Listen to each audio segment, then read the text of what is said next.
अनुभव को शब्दों में बांधा जा सकता, परंतु उसके मार्ग बनाए जा सकते हैं। वे द्वार नहीं होते, परंतु संकेत होते हैं अंधेरे में चलते हुए दीप।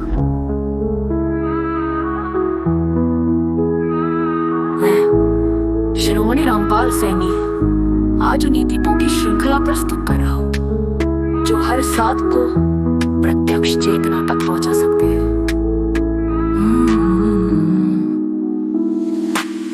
मौन का अभ्यास सैनी आज उन्हीं दीपों की श्रृंखला प्रस्तुत कर रहा हूँ जो हर साथ को प्रत्यक्ष चेतना तक पहुंचा सकते हैं। मौन का अभ्यास सैनी आज उन्हीं दीपों की श्रृंखला प्रस्तुत कर रहा हूँ जो हर साथ को प्रत्यक्ष चेतना तक पहुंचा सकते हैं।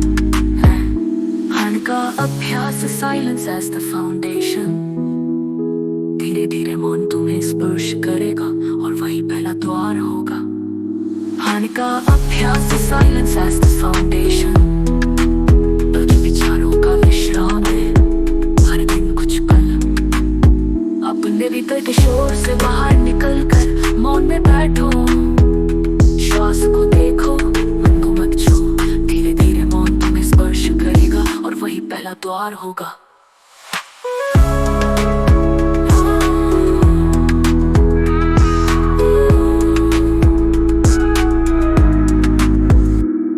हाथ को देखो, चलते समय, बोलते समय, यहाँ तक कि क्रोधित होते समय भी एक छोटा सा दृष्टा तुम्हारे भीतर सक्रिय हो। वही दृष्टा चेतना है। प्रत्यक्ष अनुभव की शुरुआत वहीं से होती है जब तुम केवल होते हो बिना किसी भूमिका के। हर तुम चेतना है पैरों को जमीन पर। ध्यान दो स्पर्श पर, हाथ हिलाओ, ध्यान दो उसकी गति पर। यह अभ्यास तुम्हें क्षण में वापस लाता है जहाँ भविष्य और भूत का अस्तित्व नहीं, वही प्रत्यक्ष चेतना प्रकट होती है। मौन का अभ्यास सैनी आज उन्हीं दीपों की श्रृंखला प्रस्तुत कर रहा हूँ। मौन का अभ्यास सैनी आज उन्हीं दीपों की श्रृंखला प्रस्तुत कर रहा हूँ। मौन का अभ्यास सैनी आज उन्हीं दीपों की श्रृंखला प्रस्तुत कर रहा हूँ जो हर साथ को प्रत्यक्ष चेतना तक पहुंचा सकते हैं।